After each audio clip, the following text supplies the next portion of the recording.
Welcome back, everybody, to the deep dive. Have you ever, scrolled through your social media and seen these, crazy fan communities for different things? Absolutely. It's wild, right? Yeah. So today we're diving into kind of extreme fandom and the money, the obsession economy, as it's sometimes called. And you guys sent us some really interesting stuff this week. We've got excerpts from a podcast called Extreme Fandom, Swifties, Bronies, and the $100 Bee Obsession Economy. Yeah, that sounds like a good one. Yeah, so our mission today is to pull out the most interesting stuff, kind of give you a shortcut to understanding this whole world of fandom and the crazy economic power that these fans actually have. Definitely. I think there's so much more to it than just surface level enthusiasm. It's a real driving force Right, yeah. in, culture and economics. Yeah, for sure. So it's a good area to dig into. Okay, so I think a perfect place to start would be with the Swifties. Uh-huh. They've been kind of hard to miss lately. I mean, especially with the Eras tour. Yeah, you can't go anywhere without hearing about Taylor Swift. Exactly. Or seeing somebody wearing something. Right. And the numbers are just unbelievable. I mean, the tour itself has generated over $1 billion. Wow. Which is just an insane amount of money. To put that into perspective, think about a small country. Right. Or something like that. Or how about 10,000 of those sparkly cowboy hats? Oh, yeah. Those things are everywhere. That's a good metric. Right. Okay, so the original podcast called this a Swift lift for local economies. Oh, interesting. Because it's not just the tickets, right? It's the hotels, Yeah.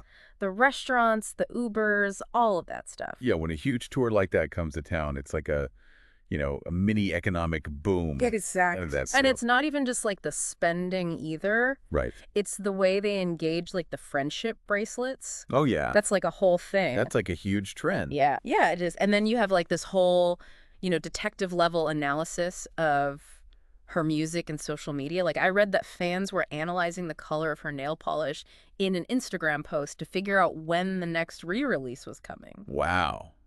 That's commitment.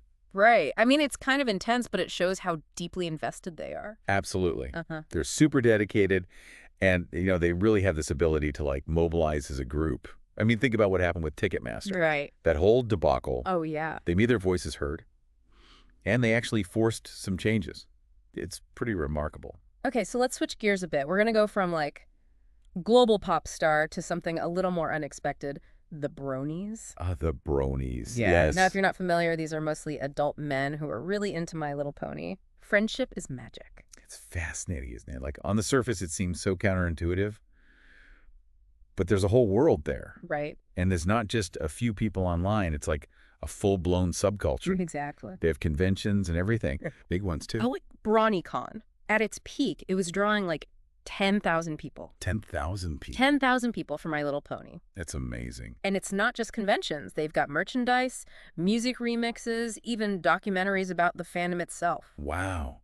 So what is it about the show that draws them in? I mean, what's the appeal for this particular group? Yeah, it's interesting. The sources we looked at talked a lot about the themes of positivity and friendship, and also surprisingly good storytelling for a kids show. Right. Their motto is love and tolerate. Uh-huh.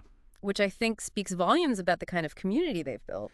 It does. It's really cool that they've found this space where they feel accepted and can bond over something they enjoy, even if it is a little unconventional. Absolutely. Now you can imagine the kind of societal reaction they got at first, right? Oh, I'm sure. But here's the thing. Hasbro didn't try to shut it down. They actually embraced it. They saw the potential and started making Brony-specific merchandise. It's a great example of how recognizing a niche community, even one that's maybe unexpected, can be really profitable. Yeah, it really speaks to the power of fandom as a market force. Right. And that brings us to the bigger picture.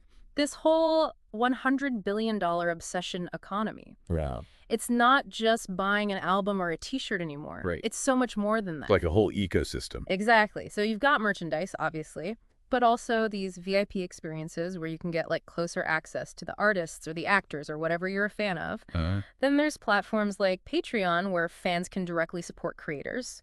Kind of the original podcast made a funny comparison, a different kind of content subscription. I see. But the idea is the same. You're paying for exclusive access. Yeah. And then there's this whole thing with Stan Twitter where fans are literally building careers off of their fandom. Yep.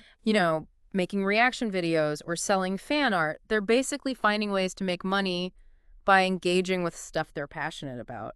It's really cool that you can turn your passion into a job. Right. But then it makes you wonder, like, where's the line between, enjoying something and being exploited? Right. Exactly. Like when you see concert tickets going for $500 or those My Little Pony statues that can cost hundreds of dollars, you have to wonder. Yeah, it's a tough question. Yeah. I mean, on the one hand, you have people who are choosing to spend their money on things that bring them joy. Yeah.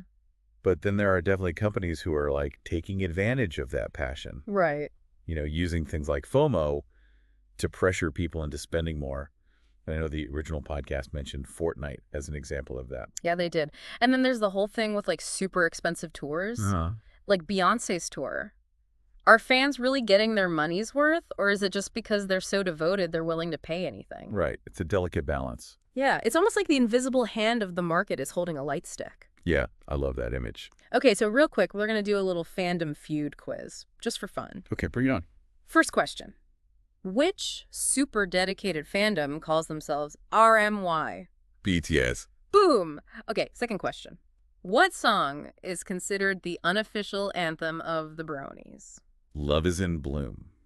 Wow, you really did your homework. I was going to accuse you of cheating. Well, I do enjoy a good fandom deep dive. Okay, so that was our fun little detour. But as we wrap up, it's clear that these fandoms are much more than just groups of fans. Definitely. They're like cultural forces, Yeah. and they have a huge impact on the economy. Exactly. So thanks for joining us on this deep dive. We'd love to hear about your own experiences. What fandoms are you a part of? What are you passionate about? Let us know. Yeah, send us a message. And don't forget to use relevant hashtags like #PopCulturedPod and tag your specific fandoms too.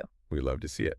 Now for our next deep dive, we're going to be tackling a topic that's, well, it might be even more intense. We're talking about AI companions. Yep. And the question of whether AI boyfriends or girlfriends could actually replace real relationships.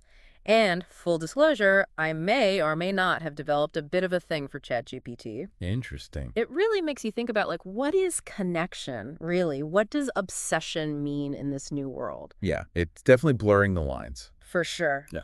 But for now, stay obsessed. Yes, keep that passion alive. We'll see you next time. See you then.